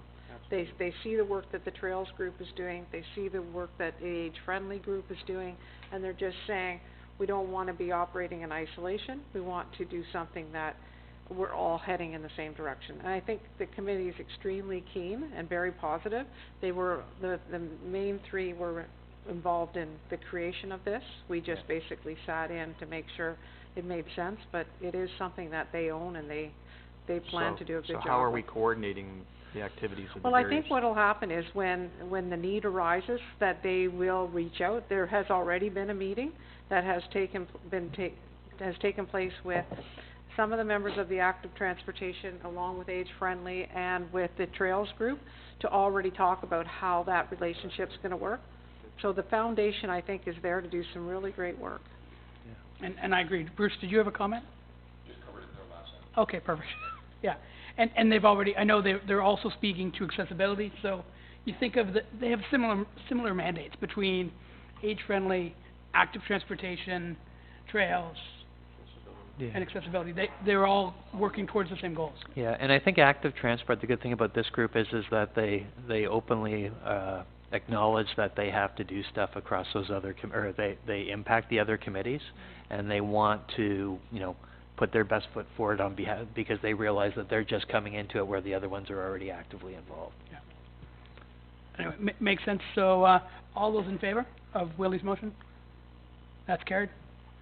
Okay, next one is, this needs to be lifted as well. This is report number CL 6318, and this is the terms of reference for the Age Friendly Committee. You'll raise it. All those in favor of raising this from the table? That's carried. Do you want to speak to this, Bruce? Yeah, similar to the discussions Councillor Pop was just having, the committee has been together for a while now. We've got the terms of reference in place. I'd just like to draw everybody's attention, if I could, to on page 131, or at least the bold 131. If you could please just make your way to the fourth bullet under the mandate. If nothing else, our goal is to, if I can just let me read for a second, encourage municipal departments, I'll just add, and council to view policies, projects, and programs through an age-friendly lens. We've got lots of things going on, but really I would say our number one goal is that every time a project comes up, we go, so how's the aging community going to deal with this? I'd look up a note here. I think we're at 35%. I may be a little off here on the percentage of residents who are 55 or older. I think it's 45%. Well, yeah, I did too, until I just saw an email this morning. So that seems low to me. Yeah. It does seem low. So the message being is that's going to get nothing but, that percentage is going to continue to grow. So my only ask is that on every time you bring something up, I encourage you to come to me, or if nothing else, just like we did when we were talking about the Douglas Crossing sidewalk, let's make sure, Mayor Dave, you made mention, make sure the bumps are minimized. Let's just always think of how are people that are, or accessibility, thanks Todd, over this age, how are they going to get to that place? How are they going to get, I could endless examples, but please just have that front of mind, and this committee will be a success. Thank you. And I agree 100%. Just like with Pam, having 365 Sports come to Dagmar, let's see how we can benefit tourism with that, right? It's making sure that we all are thinking about all the different departments and all the different committees and getting the most out of every possible opportunity. Yeah, and I was just going to say further to Councillor Garrett's comment, that was exactly almost word for word what Active Transport Committee said. Think of us when you're right at the engineering stage, so that it's not an afterthought and we miss something. I agree 100%. Okay, so Bruce gave us a motion to move the recommendations. All those in favor? That's carried. Okay, the next one. Oh, of course. When we start doing the planning on some of these projects, what do you give some thought to what you feel the best way for the staff to interface with those committees, i.e. is it through the chair, or how that would work? Because to me, it really comes down to age-friendly, active transportation and accessibility. I don't think the trail committee really factors into it, but it's a lot of those municipal infrastructure projects that are gonna end up impacting those three committees. So we just need to have an idea on how you, as the council reps, do you want it to go through you, or do you want it to go through the chair for the committees to consider? Okay. Good point, thanks Ingrid. Okay, did I do it, all those in favor? I did, okay, good. Deb can't tell, my right ear isn't giving me data. All right, the next one we've dealt with, which is item C, so we'll move on to report number CL0119. This is from Catalina in regards to the temporary replacement of alternative members of to regional council. Now, I've had 3 different people approach me on this. I think it's, so Willie, Bruce, and Pam all approached me that they would be willing to take on this responsibility. This is one where, as I said in an email that I sent you guys, this is one where it'll be critical for us when we need someone, and availability is more key than what you say when you're in the meeting, is because it'll be that we need the extra vote on something for. Question then, but it's more likely you're not available, or Gord's not available, as opposed to drop what you're doing, I need you to go to a meeting. Like, it's generally going to be either, sadly, an illness, or a family situation, or a scheduled vacation, and the frequency, if I understand, is not, is it committee, or is it council? How does it, is it all? Through you, Mr. Chair. So the purpose of this is to fill in for council, and council only. Okay. Even though they do have committee meetings, unfortunately, the way the act is put together, it only allows for an alternate at council. And those, how often are those done? They're every 2 weeks? Yeah, so they alternate committee to council, kind of similar to how we do it. No, I see your point, Mayor Dave, that it could be... No, it's just council. Sometimes things happen at a once a month, okay, thanks, Gord. It's an emergency situation, but typically I would think it's more of a stand-in when something has happened in either one of your lives that you're not available, as opposed to, like, you don't schedule minute by minute of your day, with some exceptions. But, so it's, my pushback is, I don't think it's that we have to, we're not firefighters, we're gonna drop what we're doing and go to this. I would think it'd be more like, I'm not available, next It wasn't really anticipated to really deal with, like, people that end up being on a leave, or people, you know, like, you've hurt your back and you can't go for a month, or that kind of thing, that you're not losing that voice at the table. That's really, I think, what the intention was. Yeah, and I see it a little bit differently. I see an important vote coming up. I wake up with a nasty flu or something and can't make it, and make a phone call saying, Bruce, Pam, Willie, you know, whichever of the 3 it is, my vote's critical today and I can't physically make it. That's right. Can you be at the region in an hour and 20 minutes or an hour and a half? That's how I see this, because it's mostly just a vote. Gord, would you agree with me on that or not? Also concur with, it's not gonna be, you know, 'cause I have a runny nose, you know, I'm gonna call you, any of you guys, it's gonna be, you know, I physically can't go, and you hopefully give as much lead time as you possibly can, right? And to your thing, you wake up with the flu, well, you would hope that person would be available. If not, then we lose a vote, you know. I don't know the crisis it would create down there, but we need representation from the north. So whoever it is should make themselves available at the best notice that we could give, you know. Of course. If I knew I wasn't gonna be there for whatever reason, a family issue or whatever, I would give as much notice as I possibly could, so. And you just hope the 2 of us aren't away on the same day, so. Yeah. Anyway, so to move forward, I don't know what the process has to be here, but do all 3 of you still stand that you would be willing to take on this responsibility? And can your schedules be flexible enough to sort of drop what you're doing for a meeting like this. Mm-hmm. I'm gonna say typically, but I can't predict into the future. Like I can't, typically the answer is yes, but I don't think any one of us can say, I'll guarantee you I'll be available if you wake up one morning and can't go. Any one of us could be equally sick. No, of course. Can I speak to? We could only have one. So the intent of this is that council would appoint one representative that would be basically the term of council. That's the intention. It is not, it wouldn't be an alternating that, 1 month or every 6 months it would switch. It's basically one alternate for the term of council is the intention.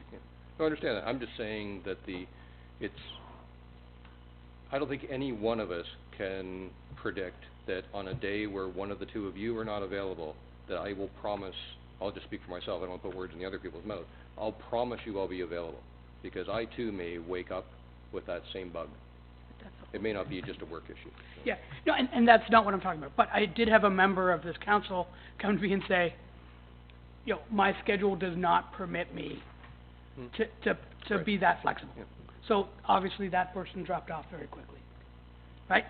So again, I think I have confidence in every one of you that you can do this job. It's whether or not you can make yourself available to do it. When we needed to quickly last minute get someone in here, Willie's always available. Pam will typically bend her schedule to make herself available. You're less flexible with scheduling, Bruce.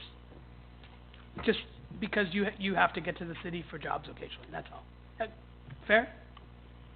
Again, no issue with people's performance. So I would choose from the couple people that are more flexible with scheduling, that's all. So would someone, we'll have to vote on this. I would. Is that what it was? I'm sorry. Deb, just to clarify, is it a voting issue? It looked to me when I read it, excuse me, it was an appointment. Through Mr. Chair? Yeah. It is an appointment. It's an appointment by council, so council have to bring forward a name, and then it has to be voted on whether or not you agree or you think it should be somebody else. But basically, it is an appointment from amongst yourselves, yes. Okay. All right, so would someone like to, so how should we do this? If we have two people that both want the job? Then we need a motion, somebody need a motion to appoint, Okay. and either council agrees or they don't. Okay, and I can't make a motion from this seat. So can someone make a motion? Again, the people that put their names forward were Bruce, Pam, and Willie. I would put my name forward. I didn't put Okay. your... Okay, I sent an email on the email. weekend, but, okay, so Bruce, Pam, Willie, and and Gary. Can we get a motion and then we'll vote on it? I'm the only one left to motion. Gord can move. And now you know who it was. Which I wasn't trying to hide. You could have said my name. I don't know how we're going to do this, because if you have 4 people running, they're all going to vote for themselves. So I know right how away, we vote. you've just canceled the vote. And I can't do a motion. So I Now get we, to pick. so you or Gord can make a So motion here, guys. Are all 4 of you standing, I guess, is what my first question. Yeah, I would stand. So how do we deal with it? Could I make a recommendation? Sure. Perhaps it makes sense for regional councilors and CAO and clerk to maybe make a determination based upon your experience. I'm just throwing an idea out there right now. I think I'd actually throw a hashtag awkward into where we're at right at this stage of the game. But I just think I'm supportive and I'm not campaigning here, I'm just saying I would support any one of our team to be on this spot, but I think it's kind of to Gord's point where we're kind of in an interesting situation from a voting perspective. Maybe it makes sense for people in the role and people that have had some experience to look at this and make a determination. I could go home tonight. I could put your names on the dartboard and I could figure it out for you if you wish. Faces, not names. Oh, not pimples again. What options do we have here, Deb?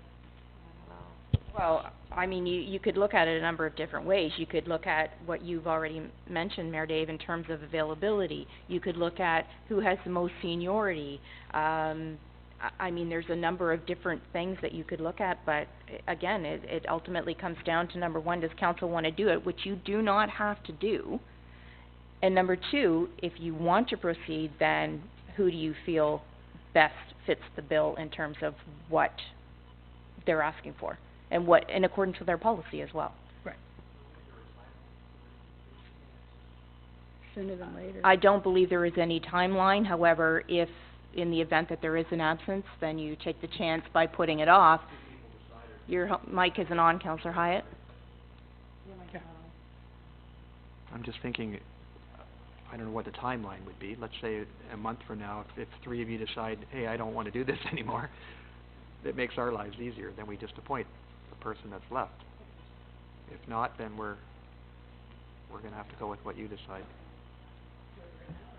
But I'm just saying, if you got 4 people standing, that leaves Todd and I to vote. I mean, it's not going to go anywhere because you can do the math. I don't have to specify that. Okay, so Ingrid and I just brainstormed very, very briefly. We're going to do we'll do a ranked ballot where and then we'll bring it up next meeting. So we'll get yeah, on who the nominee is. They'll do a first, second, and third choice, each one, and they'll fill it in and they'll hand it into the clerk's department in a sealed envelope. And then, could that be a way to do it? Then you're not voting? So basically what you're doing is you're creating something that's not transparent to council. So basically, if you're doing a vote from amongst yourselves, then you need to do it here, where it's open and transparent. So this was my thought. That would be to get the nominee. So we get a nominee, and then we vote on that as council. Would that cover us from a legislative standpoint? No. Okay. Your discussion and from a transparency perspective, basically what you need to do, if you need to have that discussion and that vote here, that's what this is for. Okay. So if you don't feel that you can do this right now, then we can table it and you can bring it back. You can refer it to council and bring it back on the 14th, or you can on the 21st. You don't have any further committees until February right now, so you would have to refer it to council if you're not prepared to deal with it today. But basically your discussion and anything that you're bringing forward needs to be done here. Okay. All right. Okay. This is challenging, but that's our job is typically challenging. So I guess the only way we can do this is for someone to have put a nominee forward. So a member of council put a nominee forward, and then we'll vote on it. And if we have a 4-3 vote, then we move forward. Again, it's funny. This is something we'll probably never use. So it's not critical. Make sure you think about it, like that you have the time to do it, and that you're going to be able to respond in the event that you're asked to respond. That's what's important. So give some thought to your own schedule and your own flexibility in whether you accept the nomination or not, because it's not, I mean, it could be a last minute thing too, and you have to be prepared to go to the region for the day. And this is a fantastic problem that we're having right now, is that everybody wants to step up and do something extra. So it's great. Okay. So can we get a motion? Okay. I'm opening nominations. Can we get a motion from the floor on a nominee? Sure. I'd love to hear it from the 2 people that don't want the job. I think that would help us, but.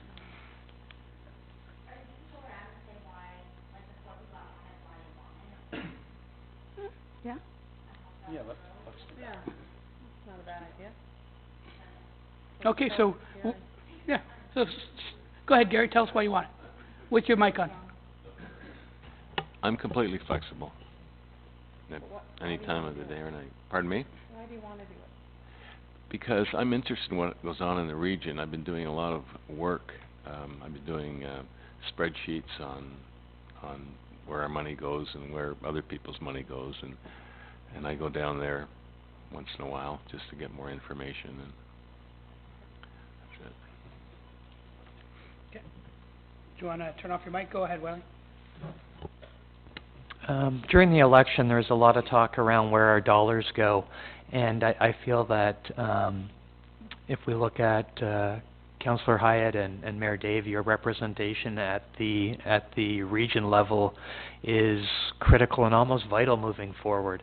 And I think that if we do not have, people that are able to step up and be there at a moment's notice when, critical votes that do impact the North are being made, I feel like there's an opportunity, it's a missed opportunity for us.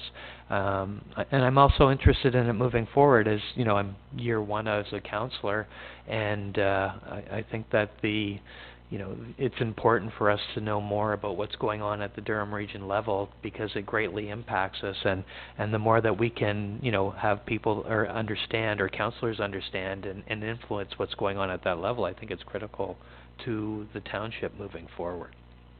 And I think it's an opportunity for professional development. Ben? Having one term on council, I see the extreme importance of what's going on at the region. Much discussion about where our dollars go again in knocking on doors. And it's very important that we have a strong voice and we make sure that all our votes are counted for the North and for this municipality. I know I have a great interest in all aspects and levels of the municipality and a passion for it, and I am available. I usually can change anything at the last minute. If it's, to do with my seniors, they can expect a call that morning or the night before, and they go, sure, rebook, no big deal. So I'm totally available. Go ahead, Bruce. Go ahead, Todd. Here's why you're not available. I'm not available. In my position as Chair of Finance, the exposure to where the money's coming and going from has been incredible, and I think I need to know more about that, and I think being exposed to at the regional level will help with that. I agree with Councillor Pop's approach that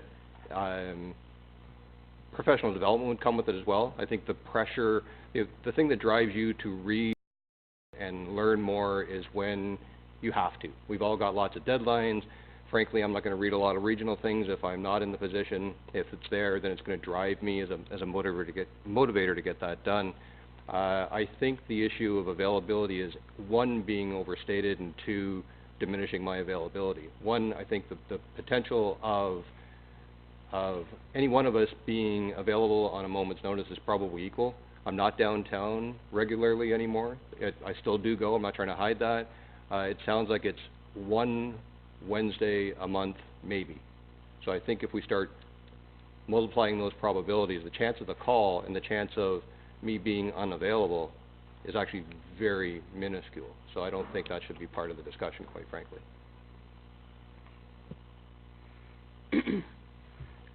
Okay, Gord, what do you think? Do you want to nominate someone? I think, well, I'm just going to use the what ifs. The time that you would be called, if it's a short-term call-out, you'd basically be going, this is how I'm going to vote, and you're going to follow that. It's not going to be like you're going to be reading through all the agenda, because you just won't have time. So if it's an important vote in the North, like, for taxes or whatever the case may be, then you're basically going to be told how to vote. So it's not going to be, you'll be going through, sifting through volumes of information. You're just going to be representing Uxbridge to vote in this way. So I'm not clear on exactly what qualifications you need other than to be there and vote accordingly. So that's all I got to say about it. Yeah. No, it could be long-term as well. If for whatever reason if I was off for a month for whatever reason, that could be the case. Then you'd be into the hefty agendas and being able to do that. So you have to think about it, I'm available in the short term, but I'm also available in the long term to have that commitment. If somebody got sick and they were off for 5 months or 4 months, could you make the commitment for the long term too? And that's something to think about, because it could work either way. Yeah, but again, even if it was long term, you wouldn't be invited to even sit at committee of the whole and the other responsibilities. It's really only from a voting perspective at council, which is a less less conversational agenda, we'll say. It's typically faster. So again, I'm still open for motions from the floor. on, so we can make a vote on it. And I, in my position here, I would break a tie.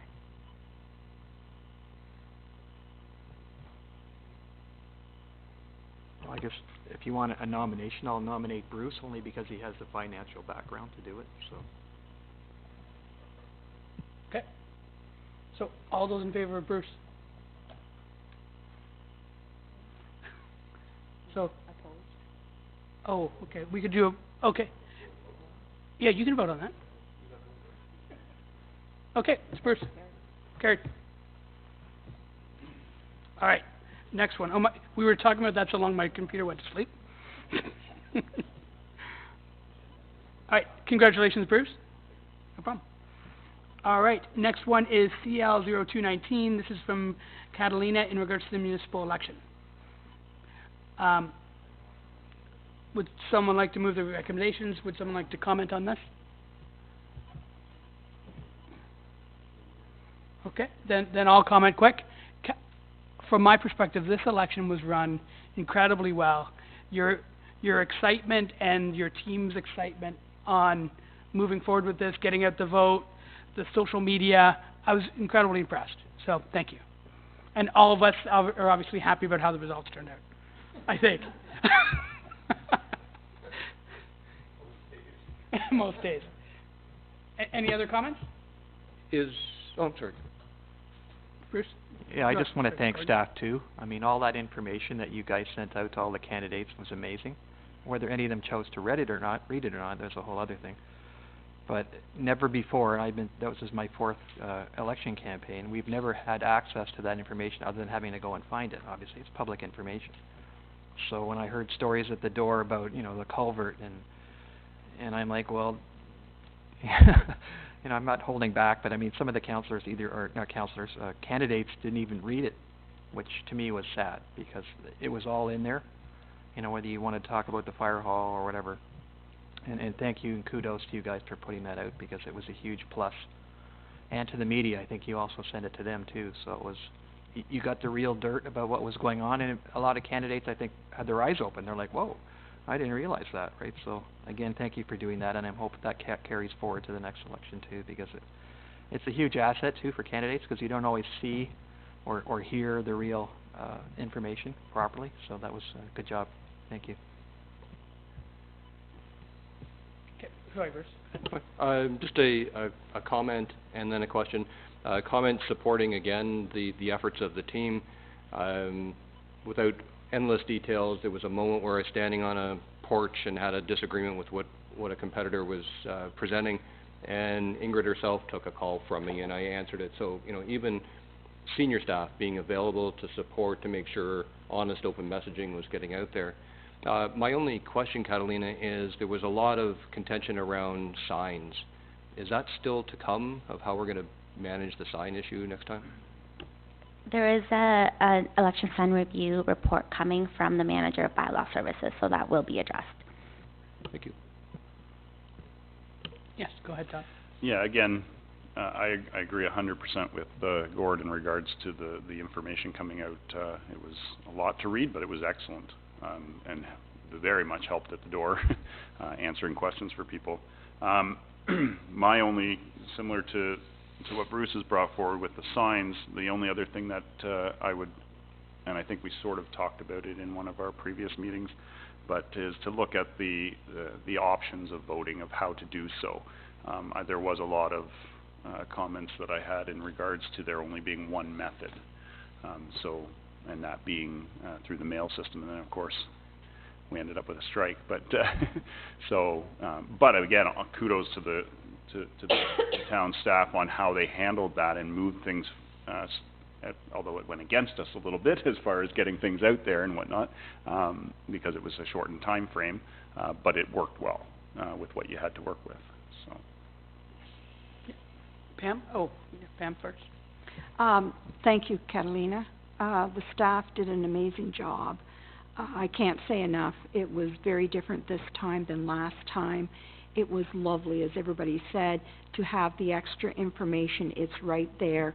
We don't have to go back and just make sure you know, what we're saying, we have it there in black and white, that we can reproduce and give to the residents, and it was very supportive, because I know there was different times I'd go, just a minute, pull it up on my phone, this is it, this is just what I've told you, it's right there. And with that material, it wasn't just the clerk's department put it together, but it was a corporate-wide effort to get the information, so everybody came together in a quick time frame to get that together, so it was really great. Yes, and adding what Todd said about the one way of voting, and then of course always having the provincial election that close, people think, well, I've already voted, different election. But having maybe two choices would be wonderful in case there's faulty problems with the one. So that's what I would recommend. But no, it was very detailed, a lot of enthusiasm from staff, and really noticed that there was a lot of support for the election. Thank you. Go ahead, Wally. I'd just like to say, I thought that the staff was incredible. I mean, right from the moment papers at the front, meeting people right away, and being well received throughout the clerk's department, and everybody that I met, they were fantastic. When we had concerns, they were dealt with quickly. If you had a call or an email that we had concerns about something or questions, they were dealt with quickly. I don't think that it could have been done any better. Truly appreciate that you did that. And let's be honest, it wasn't an easy election. There was a lot of contentious issues out there, a lot of innuendo, a lot of strange things going on in the community, and people had a lot of preconceived notions of, and a lot of times you don't really know what's going on until you get in the doors on the other side, and it takes a long time to get there. The one thing, and Bruce and I kind of brought it up when we spoke about a couple of the committees that we sit on, is with regards to age-friendly in the election. So we've got people that strongly believe that they should be, and it's kind of noted by the number of people that handed in their ballots by coming to the town hall, but there's also a lot of those people that are in, they're at Bridgeport or over at Butternut. And if we could continue to have like polling stations there where they could do that there, where they can feel like it's what they've always known, where they had their ballot, they went in, they sat down, and they handed it over, and it's been checked off there and done. If that could begin, I realize it's not the best way to do things, and it's certainly not cutting edge, but with a population that's a little bit older, if we could give some consideration to that, I think that would be great.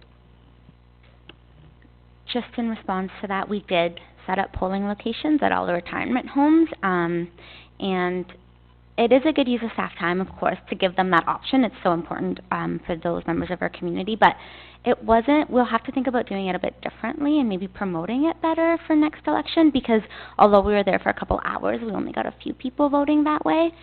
So we absolutely will do it again, but it's just about how can we maximize our time while we're there. Yeah, and from my lens, where I've got a 91-year-old mother-in-law, you believe that you're getting, and then going and visiting at times too, you believe that you're getting through, but it's such a repetitive thing that we have, that we have to do as we look after our seniors, that I agree, we just need to look at it and, make sure that we're dotting our I's and crossing our T's for the best possible way to keep them involved. Yeah, I've worked in a few different organizations, and the people here are the best. Knowledgeable, helpful, friendly, and I really appreciate you all. Thank you. So, thank you. Now, what are we going to do with this report? Would someone like to move the recommendation? With your mic on, if you don't mind, Willie. No, I'm good. I'm just going to shut up at this point in time. Okay, but you want to, while you're shutting up, would you like to move the recommendations? I'd like to move to receive the report. And there's recommendations to And Reco was apologies. Get to the bottom of it here. Yeah, so that report CL shall become effective immediately upon. Yeah. Yes, as per 7.1. Yeah. Okay, so all those in favor of moving the recommendations? That's carried, thank you. And again, I know this is sort of your baby, Catalina, in many ways, in terms of the communication. You do a great job. Team effort. And obviously team effort. Thank you. I was just looking at voter turnout I just looked that up over the years, and we were 40% using paper ballots in 1997, 40, 47, 49, 51, 50-ish. So we were close to the highest we've ever had in this election. And we had a mail strike. So obviously the people in Uxbridge are involved in democracy. Okay. At least, well, again, more than half, just more than half. All right, under other business, we've got communications from AMO, Bill 66. What would we like to do with this, guys? Yes, Gord? Just receive it. Again, it's one of these omnibus bills where they throw the kitchen sink in there just so that it gets passed. So a lot of these won't affect us directly as a municipality, but there are some in here, especially the Open for Business tool, I think requires further investigation there. So I'm keeping an optimistic attitude towards it. We'll see if we can use it. Thank you. Okay, thanks. All those in favor of receiving this? That's carried. Okay, the next one is,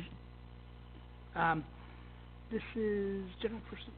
Oh yeah, we're going into camera. So, all right, can I get a motion to go into camera? Oh, questions? Oh, you mean from? Could I mention something first? Sure. The three of us, Willie, you and myself, are going to be at the Roma conference on the 28th when we have a council meeting booked. So. You should be at the night meeting. Well, unless you're staying over, right? No, but for the last day of the conference. No, it's the Monday. And that's right in the middle. Yeah. Yeah. We'll have to make sure we get back. Anyway, we won't cancel this meeting. It's pretty late to do it, so. Okay. Thanks, Gary, for bringing that up. Okay, any questions from the press? From, oh no, from the Diane? Thanks for staying. All right, so can I get a motion to go into camera? Okay, moved by Willie. All those in favor? Okay, thank you very much. Moya?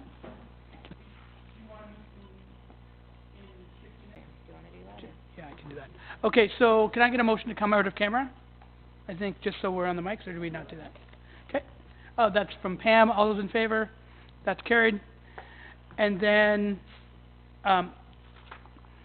I'll read off the names for the three different groups here. Okay, first one, for the Committee of Adjustment, we've got Joanna Fast, Frank Morzota, Kathy Fruel, Michelle McCarthy, and Gary Lynn O'Connor, with alternates Rob Miller and Sally Morgan. Okay, all those in favor? Oh, can someone give me a motion that that's the new Committee of Adjustment? Maybe come from Planning. That's from Gord. All those in favor? That's carried, unanimous. The next one is the Library Board. We've got Dave Phillips, Martin Koolhaas, Lynn Cleggs, Dwight Clements, Gord Shreve, and Agnes Crawford, with no alternates. Can someone give me a motion for that to be the new Library Board? That's Willie. All those in favor? That's carried, unanimous. And then for the Region of Durham Land Division, that's Gary Lynn O'Connor. Gord, can you give me a motion for that? Okay, all those in favor? That's carried. And you need to deal with my report. Oh, what's your report? That's the report. Oh, okay. Oh, and for report number CL 0319, what are we supposed to do with this? Approve it. Can I get a motion to approve this report? That's from Pam. All those in favor? That's carried. And just to clarify, the current Committee of Adjustment will be dealing with the application this month, and the new committee will actually step in the month of February, because we already have applications that are being dealt with next week. Okay. And then, but the Library Board is effective immediately. Okay. All right. Can I get a motion to adjourn? Wait, do I have to close the meeting first? Deb, do I have to close the meeting, or could we just adjourn? No, we just Okay. Motion to adjourn from Pam Beach. All those in favor? We're free.